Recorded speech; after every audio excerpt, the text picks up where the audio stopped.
At the pleasure of the council, I might go through the questions I heard that staff, I believe, is in a position to answer for us. I heard Frank Giffey and others talk about how do we keep up with the infrastructure, traffic, what are our plans to handle that? Can we think about how we mitigate the effects of development as these projects come in, and how does, I mean, with respect to the question tonight, how does the process you're proposing help us or not in doing that? If I can add my own postscript on, since that's what we're trying to decide tonight. Regardless of the process that's picked today, every project will have to go through its own environmental review, and part of that will be looking at all the impacts that the project creates and mitigations that the project has to provide. So that's irrespective of this process, whether the general plan amendment requests come in through this process or we don't change the process and they come in through the current process, which is the process as they come in, they will go through environmental analysis, and that's the time when you look at the impacts and mitigations. Okay. The question about, let's see, what is the evaluation system? How is staff going to come and present these things for our consideration? What are the criteria? How does it work? We are proposing the ones that you see on the screen. We're not going to grade the projects. It's mainly going to be information that says, here's the project, here are the drawings, here's a brief description of the impacts, whether they are or not providing affordable housing, here's how sustainable the project proposes to be, here are all the amendments that they request. And again, here are the amenities that they are choosing to provide, and here's the staff time and resources that are going to be required to process each project. So we're just going to provide the information, and the community gets to comment based on the information, and the council gets to make a decision based on the information, whether they want all the projects through the gate, whether they only want 2 for now and the rest have to wait to resubmit a year later. So these are the ones that we're recommending. I understand that we've had several comments on which ones not to include, but. One question specifically while we have this chart up was, what does sustainability mean? We should have been clearer. We meant environmental sustainability because projects come in proposing either the minimum amount required, some of them propose net zero. Both the council as well as the public tend to be interested in these features, and so we thought this would be a good point of information to provide everybody. Okay. So the evaluation system is basically a write-up where you describe in a whole bunch of categories, and I'm assuming you would take council input in advance on categories that we'd like to hear about. Right, they're here on this slide. If you want to revise them, we can revise them. But we don't plan to evaluate and grade 1, 2, 3. It's just information that's going to be provided. That's all. It helps make better decisions. So. Okay. Let's see.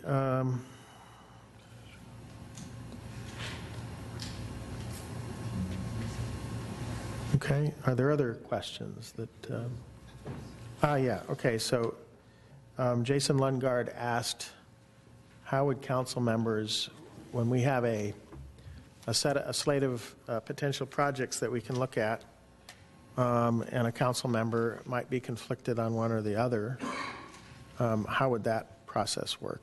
I mean, are we considering them in a bundled way, or would we be making decisions?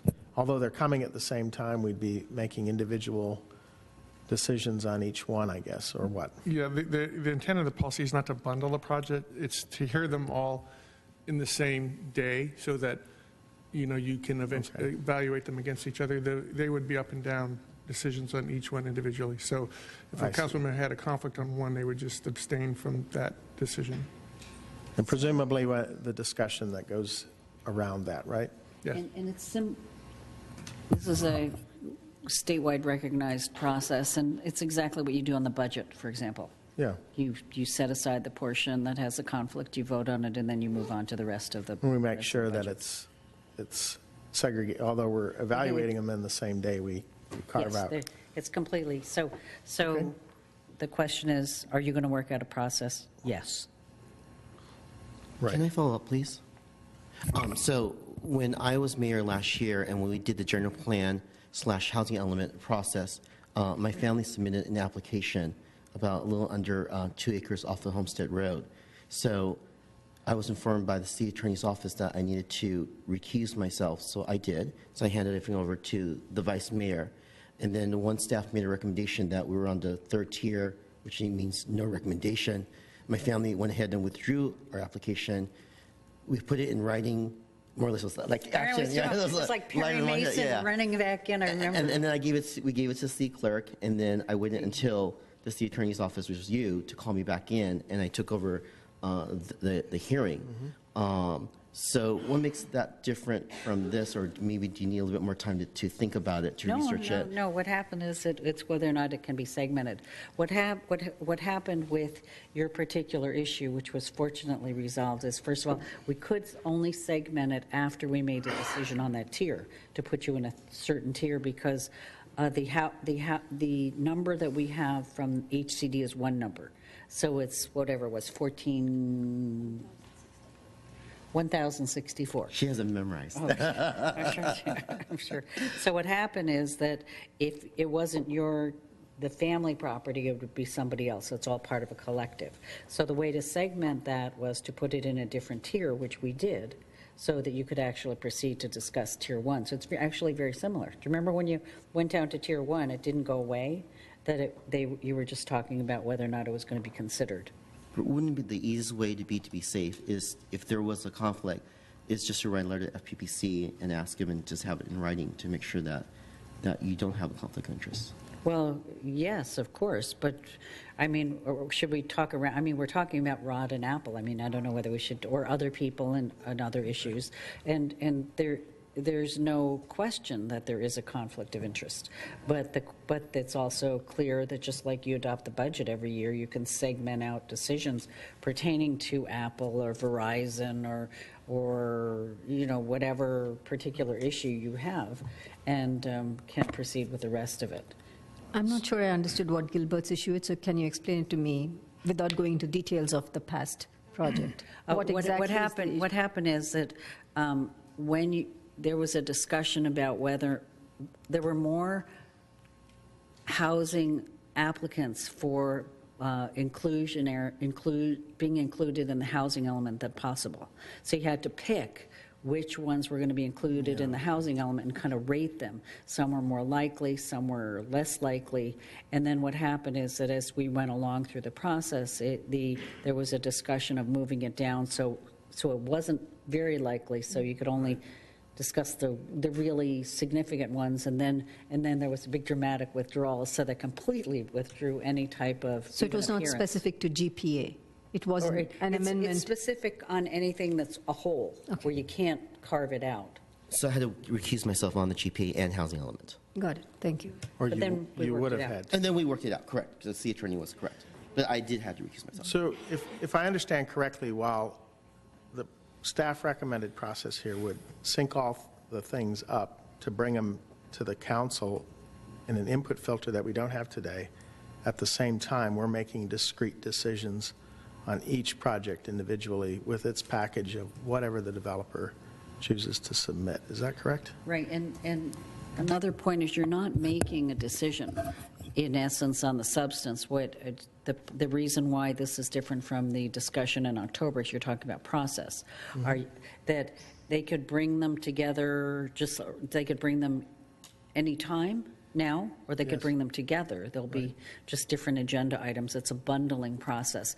Even if you were to take a vote even if you were to do this and take a vote, all that happens is you will just determine which ones suggesting or allowing to go forward. It doesn't mean that you'd ever even subsequently, ultimately approve, but there is supposed to be some comfort in the fact that you're allowing a particular project to go forward. And this is an allocation process where we're not saying we're divvying up a pie a certain way. What we're basically saying is we can take all the projects, we can take none of the projects. It's not like there's this, Correct. right?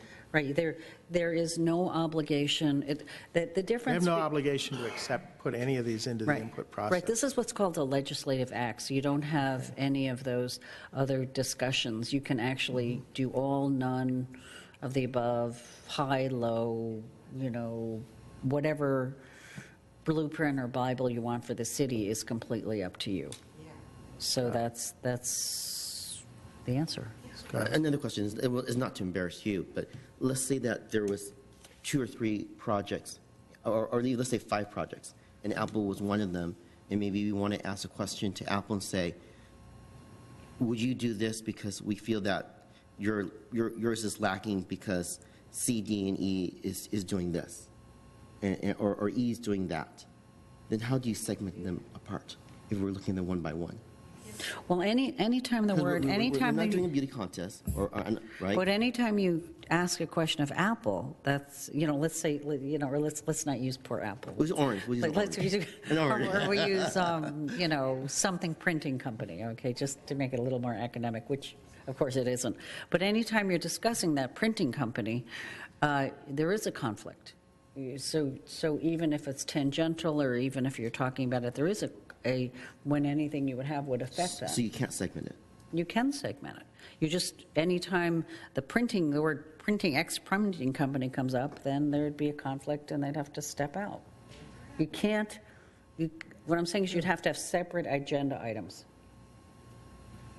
But then how can we compare A, B, C, D, or E, and then maybe A we can segment out, B, C, D is fine, but then say, okay, we can't outbid A, and then we have, it's a very... This isn't a this is not an auction, right? We're Well- taking a look at projects that happen to come in together so we can make a judgment about which we think are the best, which could be 0, could be 1, could be up to all of them. It's very, if you look at this procedure, and the attachment says procedure for processing general plan application, it seems like it's put together in a pot, and we just compare them. And if one has a better... You can use whatever criterion you want, I assume, to decide which we you as the want. majority of the council can vote on it. You But- individually can decide which projects you want to support based on how each one stacks up for you. Not how explained to me. Maybe staff can explain to me. Maybe I'm not understanding it very well. What I'm saying Archie. is that if you were to do something like the budget, for example, where it is interrelated but not dependent, then you could segment it out. If you take a different step now that have to be put on the agenda where you'll say, we're only going to have 40,000 square feet of office in the next 5 years, and Apple is one of the applicants for that the printing 40,000 company. square foot, or the printing company, rather. Yeah, printing company. Your printing company is an applicant for that, where you are balancing like the housing element. That's dividing a pie, right? Dividing a pie. It's just pie or interrelated serial. Anyway, I so get we it. can make it work. So it just depends. If you wanted to create a conflict or create it as a collective, you certainly can adopt a general plan that has that. As a matter of fact, sometimes in the past, it has had that, where you've had a certain amount of square footage to be allocated. And in that situation, if you're competing or comparing, then anybody that owns stock or has a conflict relating to the printing company has to walk off. But wouldn't it defeat the purpose of tonight's discussion is that we want to have a process where we can streamline it, look what the different pieces of the pie looks, and then move forward? Well, it's not how it's currently structured. If you could present that as a thought, that you want to have go back to the idea of having a certain, right now, the philosophy is we're all built out. Right now, the philosophy is we don't have, and we aren't announcing to the community or the world that we have 40,000, 100,000, 2 million, or whatever square foot of development. It's the complete opposite. We're saying we're at 0. If there's any extraordinary, separate and independent projects that want to come in and say, yoo-hoo, you know, we're terrific, and we want you to basically break your moratorium, then they have to come up with some really great reasons for you. But that's all separate and independent. So it's two different ways. You could go back to the way you've done it in the past and say, we're not all built out. We are allowing X amount of square footage. And in that case, then there would be a conflict because you're back to making pies. Now you've said 0 square footage. We're not doing anything anymore. If people want to come in, you better come in all at the same time, because we don't know what we're going to do. And it has to be a really extraordinary project. So In other words, the next company to come in with asking for a substantial general office allocation needs a general plan amendment to do so, right? That's correct. as a global concept, there's some little pots in there too, but that are still there. Yeah, But basically, that's what we're talking about tonight. right. Is a We're talking moratorium. about our general office allocation. Well, right, in general, height, then lots of things, yes. But the concept is that Cupertino's commodity, unlike other places that have a commodity of limitation of water or streets or whatever, Cupertino has a limited amount of development that it's going to allow. What they're saying is we are restricted. Some people are restricted because of physical things. You are restricted because of ideology and also the fact that you're built out. That's the philosophy of your general plan you're looking at. If you want to change it and allow development and say we're not conceptually and ideologically built out right now, and you want to change it all and allow more development as part of your general plan, you're going to have to go back and change it, because that's not what you're looking We at. would have to go back and refill You the have to hotel start all pool, over the again, and- office pool, all these And it'll, things, right? guess what's going to happen more than 2 months from now? Out of curiosity, what's the difference between Right. voluntary community amenities and community benefits? Community benefits, we purposefully didn't use that word because it's a term of art. It basically is used by Morgan Hill, by other cities where they actually have more of a beauty contest. This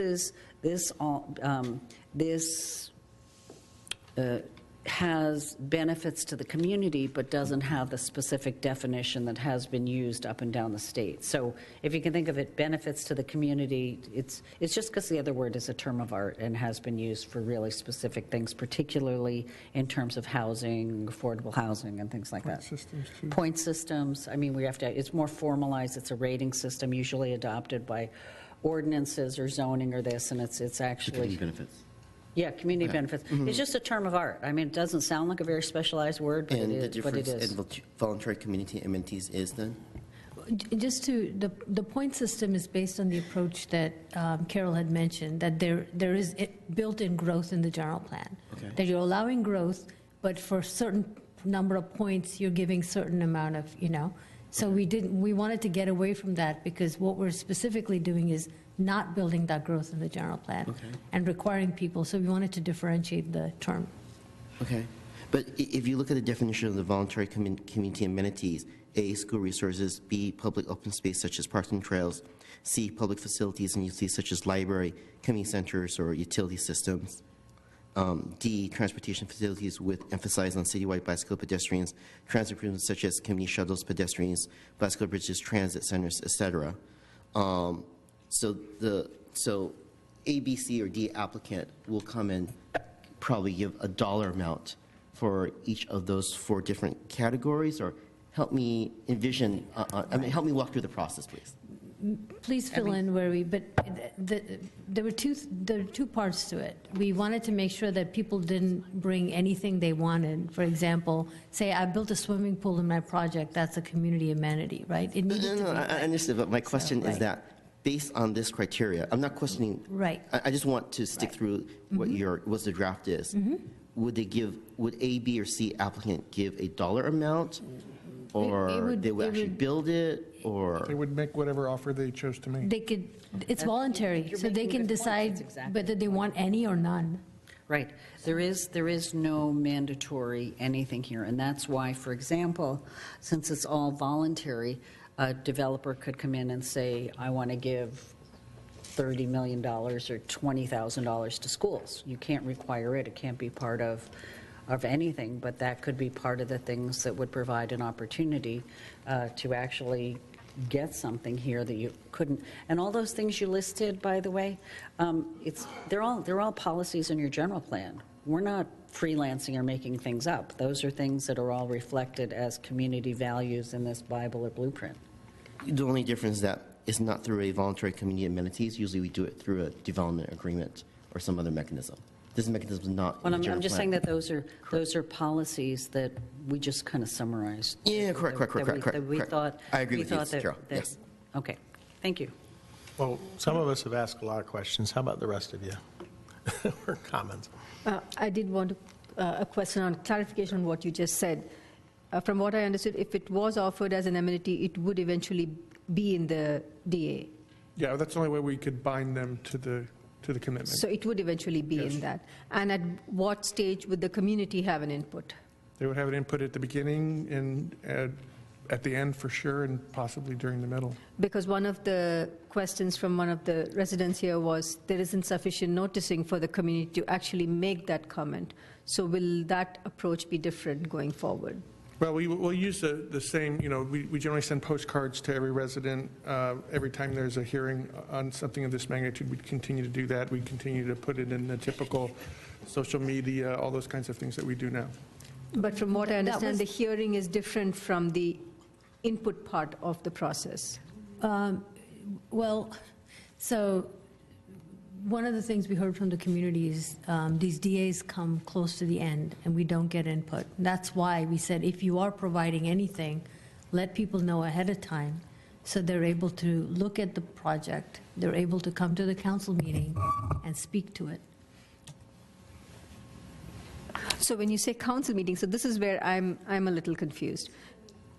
Meeting at which you would decide whether or not to let them through the gate. It's the first meeting you'll Yeah, have. And that would be the first meeting where the community gets to have their input. Yes, that as soon as the deadline is up and we put the projects up is when they'll get to see it. Okay. We would prefer that the applicants don't bring it at the end, that they bring it in the beginning. That's why we said if you're bringing anything, give people a heads up ahead of time.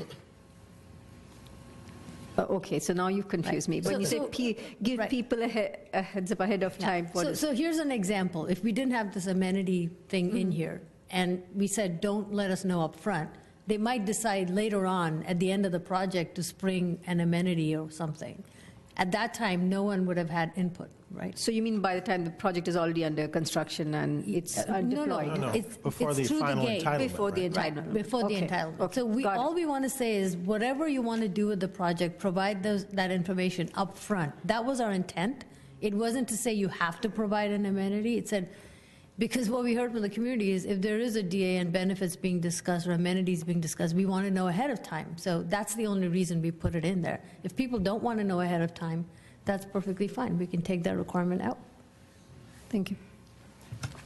I guess the other question was expressed as some skepticism as to how communities enforce things done under development agreements. So benefits, however they're provided, or terms. How have we enforced them, and how are they enforced by others to ensure that they actually happen? Typically, anything over and above the typical requirements and mitigations are enforced through the development agreement. And that development agreement allows the council to decide what the phasing of the provision of the amenities would be, what the penalties would be Right. if they weren't provided. We do this on the dais. Remember, we're sitting here and somebody will stand up and they'll say, well, gee, maybe I'll reduce the unit by this, or I'll provide a swimming pool, or I'll provide this or that. And I'll say, well, we can't require that, but would you come back up to the dais and determine whether or not you're going to volunteer to do that? And then the person walks up and they say yes, and then you say, okay. Well, and then you include it in the conditions of approval on the. I understand, but. So, I mean, it's So- common. You do it a so- lot, actually. We do it, yes, we do, but I'm asking, what is there for typical enforcement to ensure that these conditions are fulfilled, maintained over time? What sort of things do we do? What things do other cities do to ensure that somebody having entered into a voluntary benefit or whatever, right, as part of a project fulfills that? What sort of teeth do we have? Well, these are contracts like any other contract, so any of the remedies that would be available. I think one of the speakers mentioned a Palo Alto project that was getting fined. I think essentially that was what the city agreed in its development agreement, as maybe one of the penalties was a fine for not fulfilling one of the obligations. So that would be potential. It could be denial of an entitlement benefit that had been granted. Or you just don't let them move in. Right, yeah. Failure to That's, occupy. I think, what we've done on Main Street, right? We said you have to do so and so much before you have any right to. Right, that was actually a condition of Occupy? approval. This would be, Which is like pretty, that has some teeth. well, and development agreements can have penalties that stretch out for years and years and years, way after occupancy. Okay. Right. And you adopt development agreements by ordinances. So actually, you could include all sorts of municipal remedies that, Yeah. that you have in your municipal code. It's probably the best defensible vehicle going. You have an ordinance, you have the municipal code protections, you have contract protections, you have public So process in the protections. case cited you here, have if building Palo Alto is protections. fining $500 a day, and that's not, let's say that is chump change to whoever owns the project, would they be able to do more, enforce more, fine more over time, or would that have to have been written into I am the DA? ultimately confident that your next city attorney will take adequate protections to protect you. Okay. Shucks, I'm going to hurt away. All right, so we just No, have no, to, they- I mean, what I'm hearing is you just have to make sure that when these DAs are done, that you have adequate teeth. That's correct. All right, okay, very good. Let's see, Barry is someplace. Do you have any comments, questions? Comments? Are we deliberating? I think we could, Okay. if you're so willing. Just going to read. All right. Here are the 7 reasons why I don't support this proposal. First, the proposal creates more meetings and more work. 2, the proposal may well invite more general plan amendment applications rather than fewer, certainly more at one of the 2 given points during the year when such applications are invited. 3, it doesn't seem that we would even get more so-called community benefits as a result of the extra time spent and work done. 4, as a policy reflected in a resolution, this prospective new guideline could be circumvented by the same number of council votes that it takes to grant a general plan amendment. 3, so as a policy, it has no teeth. It's truly creating more work for no reason. 5, the community has, and this is not last but not least, 5, the community has concerns regarding so-called community benefits. It's fair to say that the community, as reflected by members making tonight's and prior comments, doesn't want this proposal. And 6, even the business community doesn't want this proposal, as reflected by our comments. And then my final point is that any discussion of enforcement of development agreements is completely unaffected by any resolution or policy we set forth tonight. Our remedies within contract and through development agreements remain the same regardless of whether we enact what I feel is basically an unnecessary and wasteful procedure. Okay, you've been very clear. Anybody else?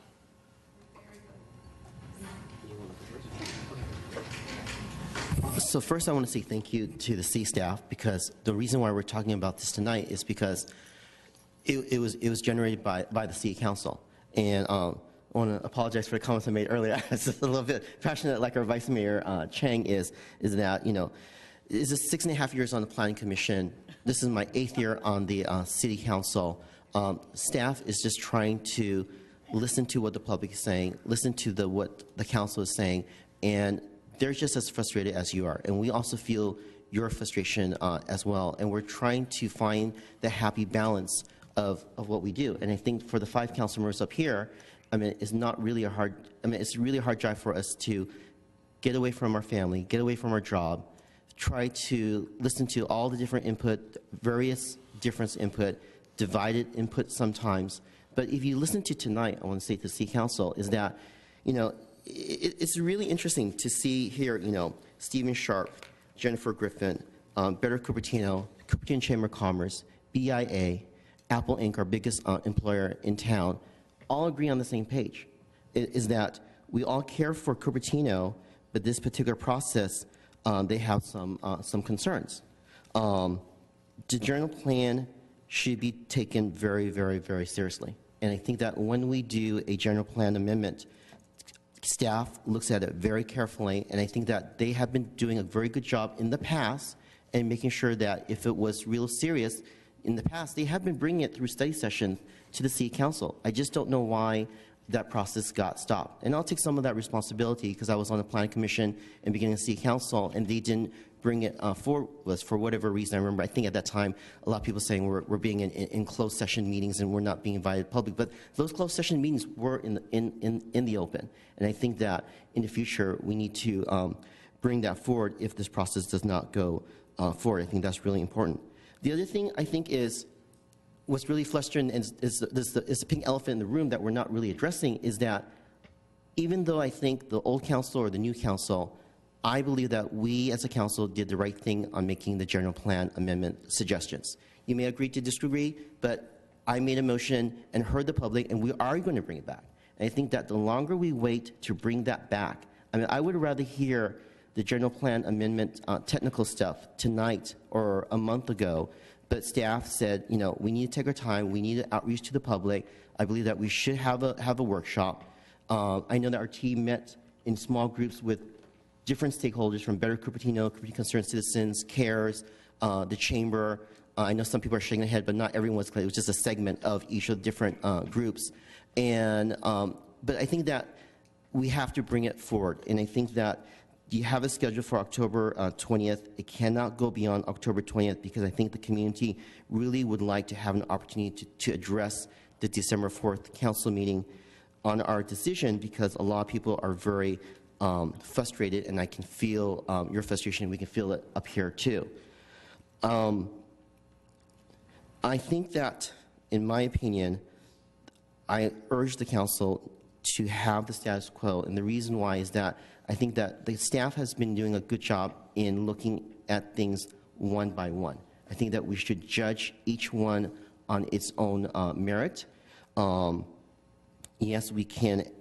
I think that, and I think Savita asked a very good question. I kind of told her privately, is that, you know, should we? And RT explained it very good. Is that our current process? We look at, for lack of a better word, and you can call it, you know, volunteer community amenities, community benefits, whatever. I think that we have to look at the project first.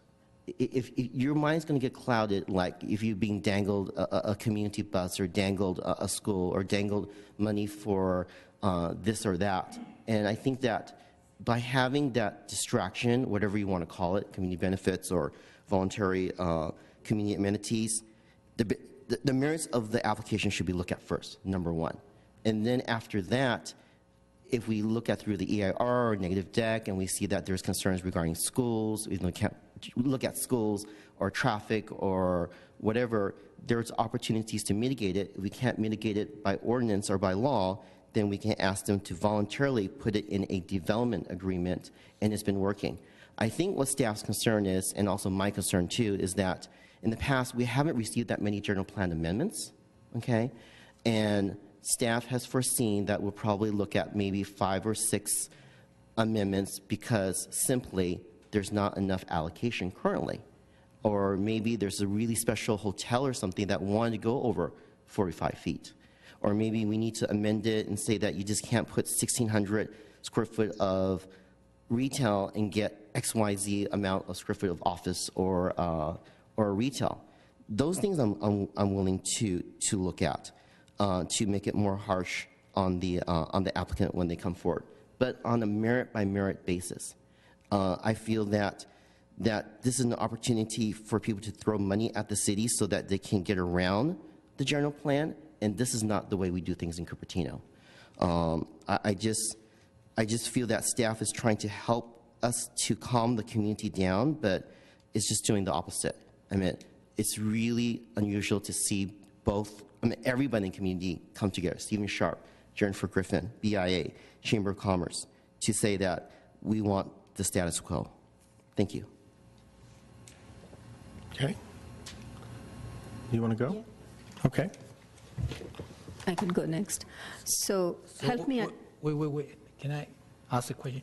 Are we in deliberation or we're in questioning? We're in deliberation. Oh, I thought I still have a couple questions need to ask. So we'll jump to deliberation. Go ahead, that's fine. Well, she can deliberate and then. Okay. Why don't you ask your questions Okay. and deliberate? And then All right, okay.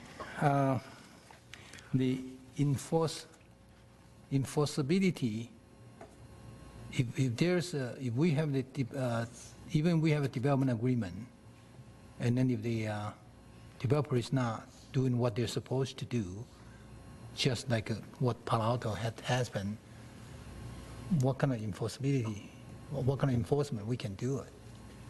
Can we stop the project? I mean, the Palo Alto one is very, very outrageous. Okay, they have a so-called historical building supposed to be preserved. The developer agreed to preserve, and then when he got the permit, he just got it. Well, right, so, So then that historical building is gone. What are you going to do? well, you have this remedies you would always have in terms of code enforcement, in whatever penalties you agreed in the development agreement. I mean, you could even require them to bill it back. Okay, all right. Second question about the. So, I mean, while you were out, Barry, we talked about this in a development agreement, right? We can have whatever contractual terms we Okay, want to all right, have. got it. Okay. right? And then the Mutually agreed. Liang Fan Chow is accusing us hiring the community benefit. Do we have any community benefit we are hiding to the public? I want to put it on the dais here because we've been accused that we are hiding the community benefit. No, we have no community benefit program right now. Okay, good. Number 3 question. Patricia Successful, right? She's representing Building Industry Association. And that organization has been suing the city around the Bay Area. Have we got any lawsuit from that? No, and not that I'm aware of. Okay, then if we pass this one tonight, do we anticipate we may get a lawsuit from them? I don't see what they would be able to sue us on, but anybody can file a lawsuit. Right. But I So don't think it would be probably frivolous in my That opinion. lead to my next question. If they sue us, will we be able to defend ourselves? Will we make all this change? Well, I'll let the city attorney answer that. That's Yes. Yes, okay, Yes. good. All right, I finished my question. Thank you. go ahead. Yeah, go ahead, I'm done, go ahead. No, why don't you finish deliberating too? You want me to deliberate? All right. Well, Okay, I'll deliberate, okay. I think we need to make a change, okay. The problem is here. I mean, we have all this traffic problem, all the school problem already. And we just don't have enough money to fix the problem. So what are we going to do? And then we cannot force the developer to do some of the item. So the only way is goes through the community benefits. So whatever the community member talking about no community benefit, really, then what are you trying to tell us to solve the problem? There's no way we can solve this problem now. Some of the speaker was right. The growth is here, no matter we do or not. Other city is doing it. So what are you going to do? The traffic will have a much bigger traffic problem than what we expected now.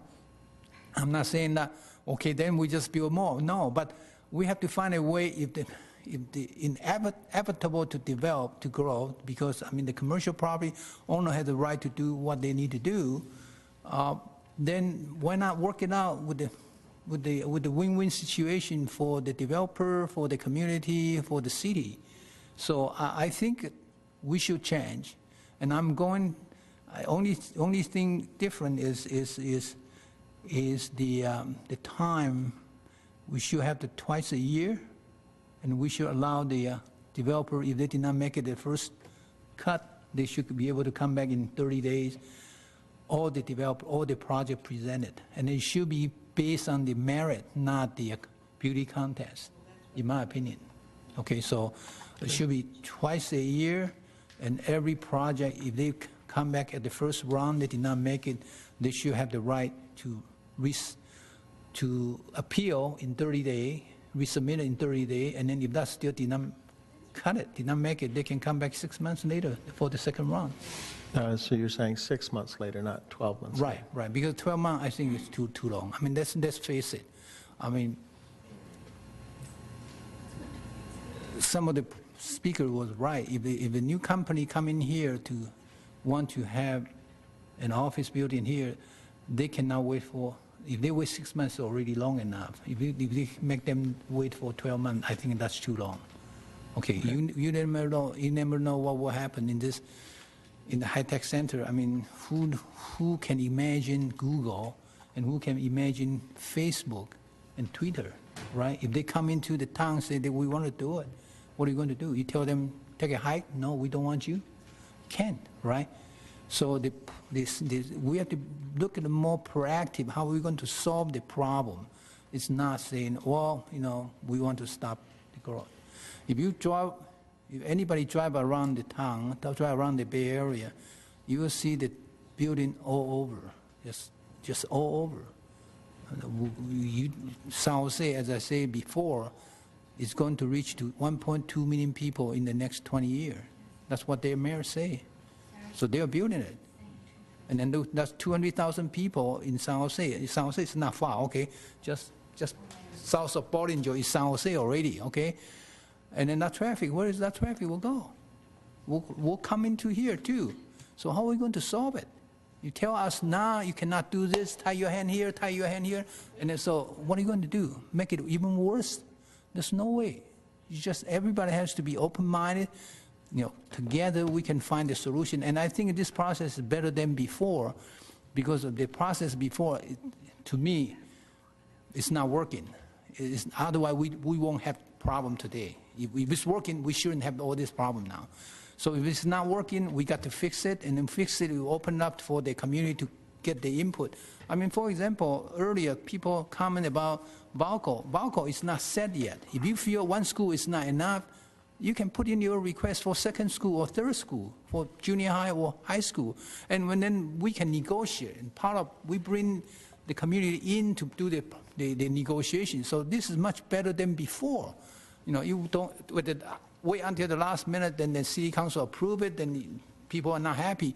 This is at least we can talk, and it has to be, every side has to be reasonable. You cannot just say, well, it has to be this way, my way, or no way. Both sides, or three sides, the city council, the community, the developer, we all have to work together. I mean, if we don't solve the problem, together it will be hard. And if we want to continue to infighting, I don't think that's the best way to do it. So I'm for the change, and then with the 2 time, and then coming back, it's not subject to the council's discretion. Okay, if they submitted, they did not qualify the first round, they should have the right to come back in second round in a year. Okay. Okay, so that's what I remember. Savita. Thank you. So I feel a lot of the conversation is a little bit of the tail wagging the dog. From what I understand, the community amenities is one part of this whole process. And the general plan amendment itself is allowed 4 times in a year by state. But we are changing it slightly, and this discussion is about creating a process of when a project comes in requesting a general plan amendment, how do we deal with that? Am I correct about that, at least? Well, so you're talking the 4 times a year is the back end. Yeah. Once you process it, you can't do more than 4. We're talking about the front end. Front end. Right now, everybody can apply for general plan amendments. That doesn't go away. They'll still come in. What But we were we are trying to do create is a process where so the that, community can provide input early. So if we don't have a process, the community, that part goes away, and then individual projects can go out and do their own neighborhood meetings. and we're trying to do that twice a year with the second chance. We can get Well, into that in a, Right, there are several options. The one we presented to you included the twice a year. twice a year. So from what I understand, it will actually reduce the number of meetings. That's how I see it. And I heard the word general welfare of the community. If a project in its own merit is a good project, and we are comparing it with other projects, and we have the community giving us their input, I really think that's the right way for us to build our community. When we have your input, and then we together decide on something, that's the right way to build a project. And I do not want to get into the merits or demerits of a beauty contest. That is just one element. And I heard about the noticing from Dr. Lum. That's a valid point. I would like to have that noticing ahead of time so that the community knows when they can come in and make their voice heard, whether it is a school or anything, whether it is the height of the hotel itself or whether it is the square footage of the office. That is the project. The amenities is just one element of it. So if you can make your voice heard early enough, that will actually help us streamline the process. So I actually believe that this is a good change. It's a change where we preempt a lot of the heartache that happens later. And we work with you to make it happen. And we do it either once a year or twice a year. We can discuss that further. That's a negotiation, and I do like your recommendation. Another thing is I feel in this way that the developer has more opportunities to be respectful of our residents instead of doing something which I keep hearing that it looks like we're doing something behind closed doors and you're not part of the process. Here you'll get an opportunity to talk directly with someone who's bringing in a project into your neighborhood. So for that reason, and for other reasons mentioned, I am for this. I originally said I would have preferred if we had done it once a year with a second chance, but I understand what Vice Mayor Chang says. Going forward, having the second opportunity in 6 months is probably a good way to go. So I have Okay. a question. Well, I'd like to deliberate. Oh, yeah, sorry. Thank you. Okay, so the way I look at this is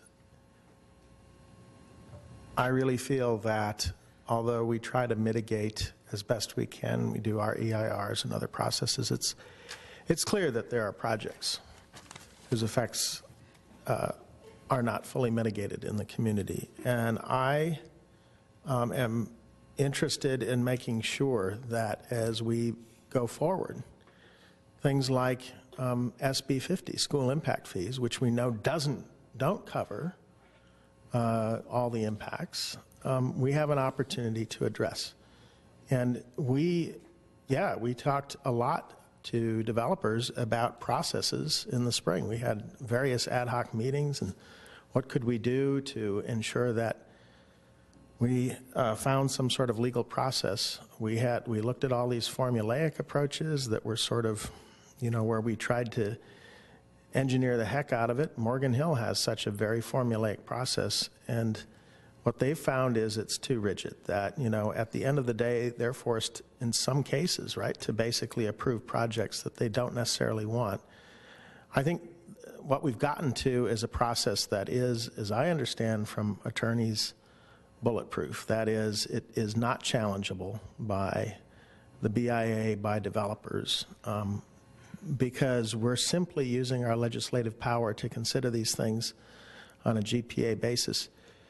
Somebody wanting to build outside of the envelope of the general plan is looking for an entitlement that they don't have by right. The only right they have is if we grant it. And in my view, to exceed the limit or boundaries of the general plan in some way ought to come with some help to our infrastructure in those cases where it's appropriate. But I think, to Gilbert's point, we can evaluate these on a case-by-case basis, and we should. And we ought to look at the project on its merits first and foremost. That's the essence of the thing. And then the question is, okay, so now what? Are our schools fully covered if we build this project? Yes, no? We need to understand that. You can't determine a priori I would say you can't determine a priori whether a school benefits from or is damaged by or hurt by a development proposal. You've really got to get into the specifics. Likewise, green spaces, trails, as Barry has championed, traffic, all of these things we have to understand well. And, we mitigate as we practically can, but at the end of the day, right, we have to look at the thing in totality. So the way I really do look at this is not something where we're simply comparing and choosing. We're forced to choose any of them. All we're doing is aligning them at the same time with the hopes that the developers will effectively put their best foot forward. But I don't know anybody in the community that would be much in favor of a project that doesn't satisfy community values, even if it came with a pot of money. Nobody wants a bad project. But, of course, our view of what is good and bad may vary, but at the end of the day, this process gives council, as it has today, complete discretion. The only thing we're doing is trying to bring them together so we can look at them at the same time, and I think that will encourage us to be able to look at better projects than we would have otherwise. So I'm also in support of the project. I think annual, frankly, would work for me, but I understand the twice-a-year process, and I can accept that.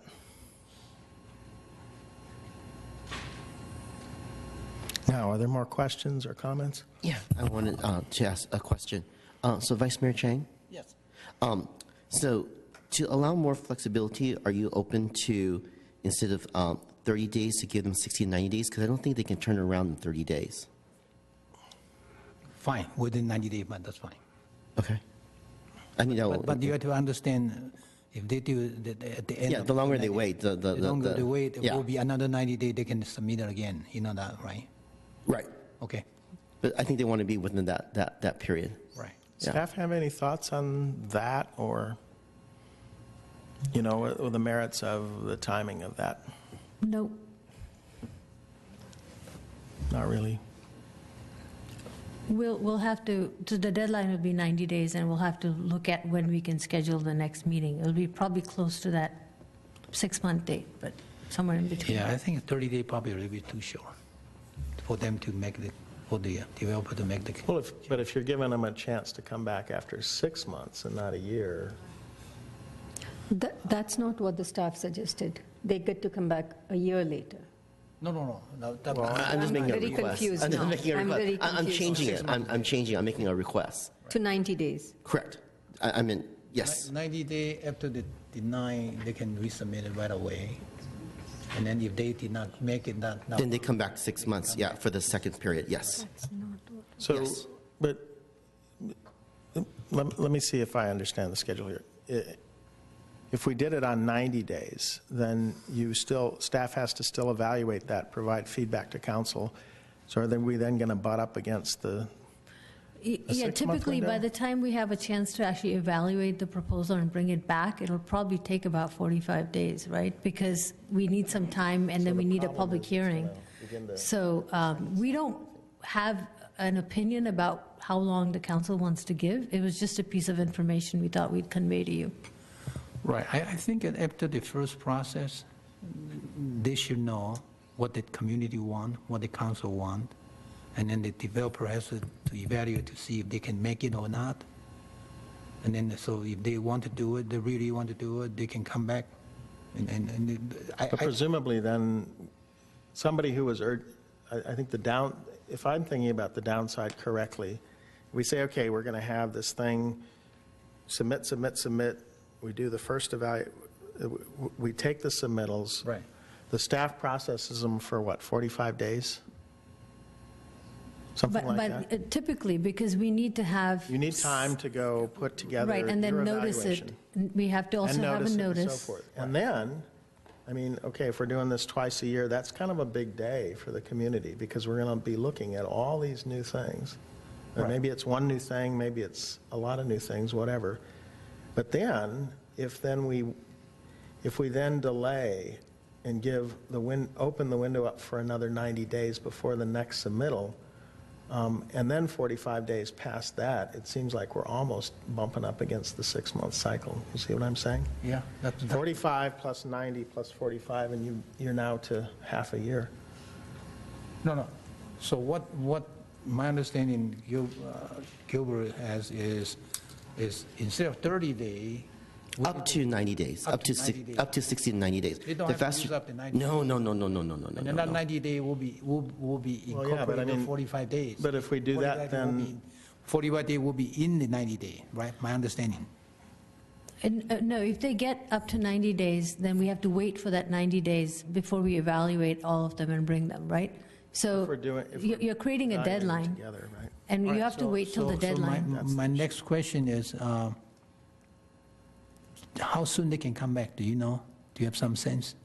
I don't know. It depends on how, we're assuming that the ones who are coming back for a second chance are the ones that need a very slight adjustment. If they need a major adjustment, they should probably rethink and evaluate. It'll probably take them a good 6 months. Sure. But if they're just doing a slight adjustment, I would think in 45 days or All right, so of 45 day will 60 be maybe, okay? I don't know. But they should be able to, if we're looking at large changes, they're not going to be able to do it within that time All frame. right, so let me So ask- kind of like going back to what you're saying, Vice Mayor Chang, is that if there was like a major company that wants to come in or a really super duper hotel, then they would have to wait 6 months to come back.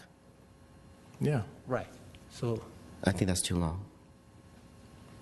Well, That's too we long. know you don't like the process, but I guess the question is, if So- I'm so 90 understanding the days. time frame correctly, we have the first deadline, evaluate for 45, we have the council meeting, properly noticed, the whole community gets to see what's going on.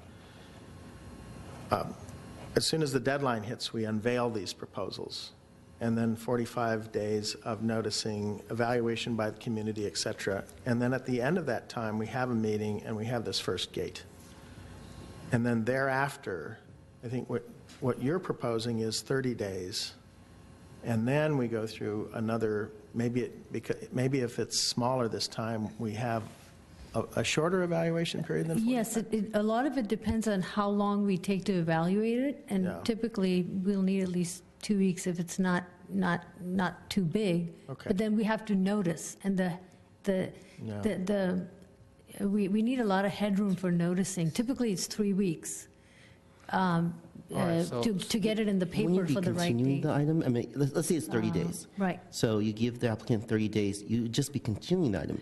You wouldn't be. You could continue the item for the notice, but to have a staff report out in time, it might take some time. So it all depends on what the expectations are. We're not going to be sending another. If it was a yeah. very large project, how can the applicant do it in 30 days? Right, most likely not. If it's a large project, you're right, they're going to have to wait for So 6 if you hear what RT said, if it's a large project, they can't do it in 30 days. If it's a large change, All they right, can't so- do it in so- 30 days. so- But that's why we have another whole cycle, right? let me ask you a question. 45 day will be good enough? Sure. I mean, I guess that's a good compromise. You know, we'll have to look at it and see how it works. Okay. We're assuming that these changes are not large, the ones that are getting the second chance. Right. And if they have to go and redo the entire project and the site plan and the pro forma and everything, it's definitely, Councilmember Wong is right, it's going to definitely need a lot more time. And another question they But then asked. that would be the next cycle. so Councilmember Wang, would 45 day okay with you?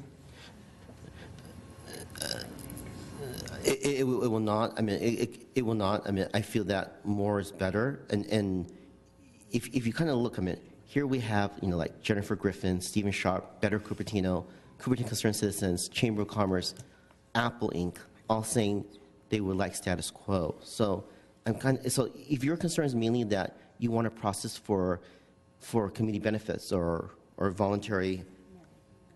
No, that's not what we said. Well, I'm speaking to Barry. I wasn't speaking to you, Mr. Mayor. Is you want a community benefits that's voluntary program, correct? Right. I think that it can be done. I'm saying honestly, it can be done through a development agreement, Is that correct, city Right. staff? That we can do the same thing through a development agreement. Right, but see, Councilmember Wang, that's what been practiced in the past, all this year. And as I say earlier, it's apparently it's not working. I mean, we got a problem with the school, we got a problem with the traffic. I mean, we got all kind of problem now. And then we don't have money. I mean, you and I know that the city doesn't have the money to solve the problem.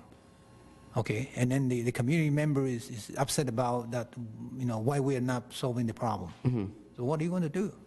And then they say, you cannot do this, you cannot do that. Then what are we going to do? Sitting here, idle? Right, but I don't want to give a perception to the community that if you do X, Y, if you give me my hotel and my height, I'll give you X, Y, Z.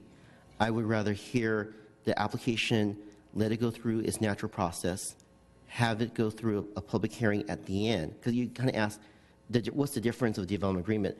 Here, what staff is suggesting is to hear all the benefits in the beginning, and then what we're doing currently, and Vice Mayor Chang is correct, is that we're hearing it toward the end. I think that for the community, to be fair, it should be heard at the end and not at the beginning. Well, Because then, you're right, but they're not happy. They say you're hiding it. You don't tell us.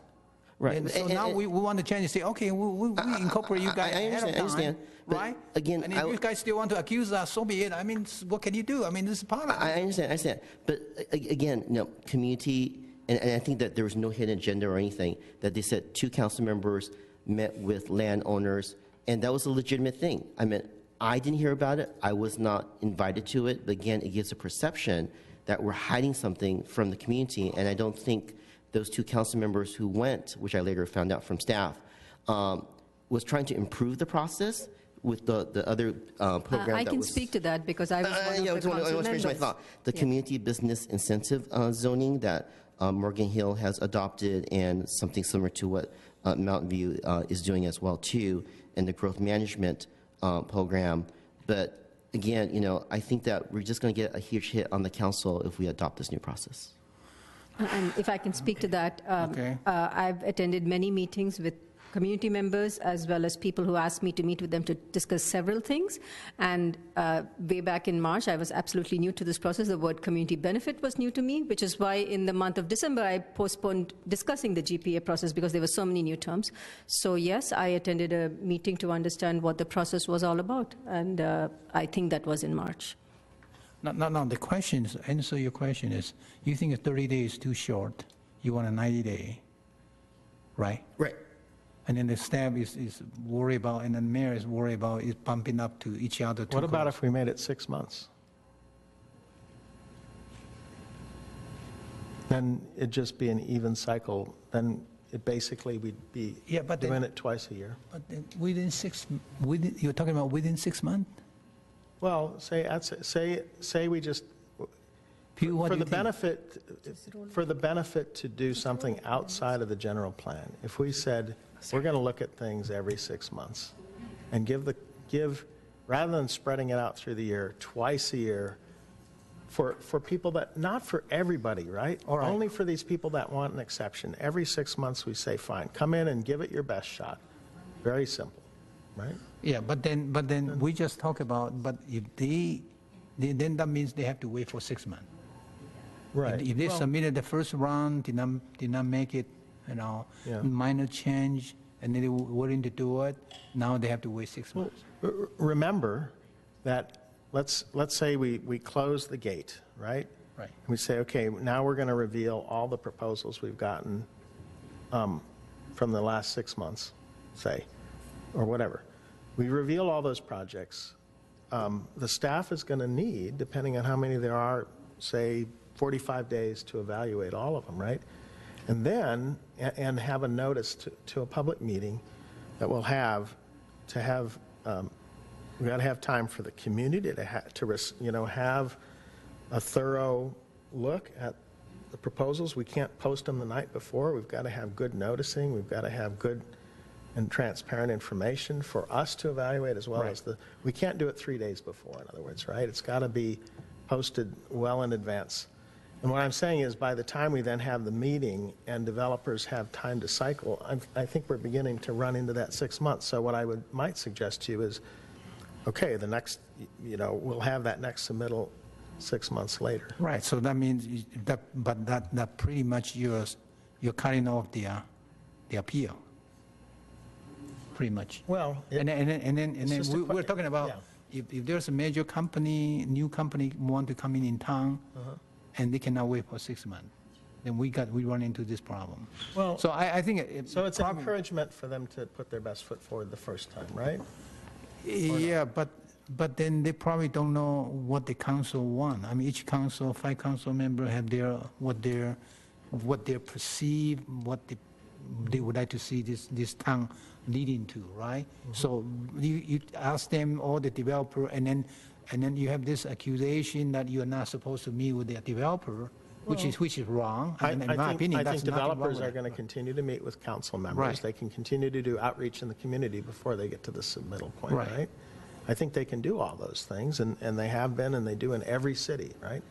They reach out to the community, they have outreach meetings, they have discussions with us, and then at some point, okay, now it's time to submit. And then the only real question is, how frequently do you want that to be? No, frequency is twice a year, okay? Okay. Right? It's just, if they did not make it to the top, to the cut, Right. then they should be able to have the right to appeal right away. And I think 30 days will be fine. So you go back to 30. I'll go back to 30. Maybe, I could support I mean, that, 6 because what 9 it months. does is it says that's for the small stuff. If it's Right. bigger, It should be, right? should be small stuff. The big stuff, it will be. Yeah, we ought to be Yeah, responsive, yeah, right? right. I get that. I'm okay with that idea. Huh? I'm okay with the 30-day idea, too. If it's a small appeal, that's how it should be, otherwise it should be in the next cycle. Right. Just so we understand it, may I just kind of describe it so I understand what's being proposed, Sure, discussed? Applications get a chance to apply 2 times a year, so they don't have to wait an entire year if they're Right. rejected. And then in each of those 2 sessions, they can, everybody can choose to reapply within 30 days of the decision, They did not make it, if they didn't make it. yes. Okay. Yeah.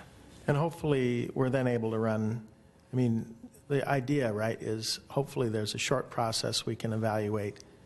And if it really is a big change, we may just say, look, we can't deal with it somehow. I don't know. Well, if they submit Applicants it, aren't going to be able to make a big change in 30 days, so it's Right. by definition going to be small. Definition. they can make a minor adjustment in 30 days. So clarification is that then the council can't make a decision until they come back in 30 days so we can evaluate everybody all at once. Correct. Yeah, by the time we That's make, the Whoever reapplies. my yes. understanding is by, No, what the mayor said, that's also my understanding too, is that you would have to wait 30 days. they have to wait 45 days, right? 30. No, no. 30 days. Only the ones that were 45 or rejected. 30? We're going to have a first thing, we're going to evaluate for 40, staff is 30 going to days. evaluate, say, 45 days. Then we're going to give those who failed, who want to come back with small changes, Right. a 30-day window to reapply. Right. At the end of that, staff does the smaller, shorter incremental evaluation. Right. We say yes or no, and then we move on to the next cycle, Right. right? Right. But then if they come back in 30 days, do you need to go through that full process of 45-day noticing everything? Well, I guess we could talk about it, whether it's a continued hearing. I think usually we would have to renotice because we don't know how unless you continue to a date certain. But that's not easy, right? We could always continue it to a date certain. I guess it depends on the process. In the future, you have different options. It's hard to You can do that because renotice. you just said that it takes you 45 to 30 days to process these things, and it could be very simple or it can be very complicated. Right. Maybe a big application can do it in 30 days. You never know, right? Yeah, I think we'll have to take it as it comes, as we do everything else. We may not have all the decisions up front. If we're able to continue, if there are minor changes and we can continue to a date certain, we know they're going to make minor changes. If we think that they're going to come back with, then we can renotice. Okay. Would somebody like to make this motion? I'll make a motion. Okay. I make a motion to adopt the resolution number 15-078, adopting procedure for authorizing the processing of general plan amendment application with the amendment we just discussed here. The amendments is- being that changes. applicants can apply twice a year. Twice a The year. rejected ones don't have to wait, and then anybody can apply in that 30-day window if they want For to the make a appeal. change. Right. If they're rejected. If they are rejected, then they can apply for the appeal Right. in 30 days. So it sounds like it's pretty much the staff proposal, except we're allowing an applicant that failed the process to come back, not in a year, but in 6 months. Plus one more, Vice Mayor Chang said that they can come back in 6 months versus 1 year. That's just what I said, Gilbert. That's right. Okay, just want to make sure. And then- I did hear that. And then there's no discretion of the council to decide which one can come back. All the applicant, if they fail to make it, they can come back. Within the 30 days, yes. Right, within that 30-day window time. Any applications that were rejected Right. have a chance to come Right. back in 30 Yeah. days. And Vice Mayor Chang, I'd also like to say with sufficient noticing to the public. Oh, yeah. You could- We actually have that already. It talks about postcard noticing. It was brought up, it and was meetings. raised, so. Yes, yes. And we're happy to revise the community amenities thing to say if they're provided, in order to provide upfront notice to the public, they should provide it now rather than at the end of the process. That really was our intent. It wasn't our intent to require it. It was just to address the comments we've heard before, which is we never hear about these things until the end. So Right. If we do this, it seems to me that we have a regular schedule and members of the public don't have to wonder what's going on at City Hall. Right. Because we will have Right. I do have to had say, a though. specific date, a specific time of the year, twice a year, right? Right, so Actually. we'll have 2 postcard notices every year. The second 30-day one, we won't have time to do postcards, but, we'll be able to Got it. send But out. they'll have notice because they would have attended the meeting right here. Right, and we'll have a We'll talk website about that, like we've had websites in the past on projects and communicated with the public. You need a second. Of course, I need a second, yes. Okay, I second Vice Mayor Chang's motion with those conditions attached, that about the noticing as well as the change in language for community amenities. Thank you. Good. And then, I will support the motion. Oh, I just want to deliberate, just for the record, I want to be entered in the record that, again, I appreciate staff's hard work and input, and the reason I just want to go on record that I oppose this resolution, and the speakers who spoke tonight spoke very eloquently, and it's really nice to see people like Jennifer Griffin, Stephen Sharp, Berta Cupertino, Concerned Citizens, CARES, BIA, Cupertino Chamber of Commerce, and Apple Inc., our largest employer, does not support this process, supports the status quo. I want to go on record that a lot of folks have a lot of angst on the December 4th City Council meeting, and I think that we have scheduled that on October 20th, 2015, so it's very important that we don't postpone that and address that issue, and I hope that we can do some kind of community workshop, even though I know RT tirelessly in her planning department met with various stakeholders, but I think that this is not the right way to change this process. This process is not good for Cupertino. I also want to go on the record as opposing this, and I want to provide the reasons why. I think this is very wasteful. I think it's ill-considered. I think it's going to create at least 2 meetings for general plan amendments every year, whereas in the past, we could have up to 4, but we don't necessarily have up to 4 or even 2 or 3. So I think we're losing a lot of flexibility here, and we're inviting 4 meetings every year, in fact, because there's this appeal process. So we're going to have these 2 meetings, and we're going to have the appeal follow-up 30 days afterward. Second, I don't think that we've established that this process is actually going to get us more or better community benefits. There's been no discussion as to whether, given our current incentive structure, where there's no allocation set aside for these various items like height or office square footage or hotel, that as conditions exist right now, the developers don't already have the incentive to entice the community and the city council. And if you look at the development applications that are out there, or prospectively out there, you can see that the developers are already looking at this and providing those incentives on their own. Finally, I don't think this is a good idea because the overwhelming sentiment of the community, as well as those people in a position to put forth these applications, don't want it. I think that we're ultimately going to be spending a lot of time, a lot of resources, and not getting any different results. And in fact, we're going to be inviting meetings where none would have necessarily existed in the first place. Okay, with that, I guess we can vote.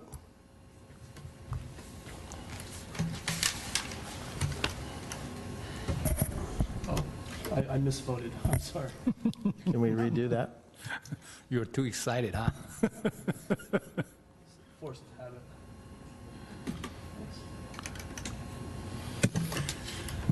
And the motion carries with Wong and Paul voting no. Okay, thank you very much.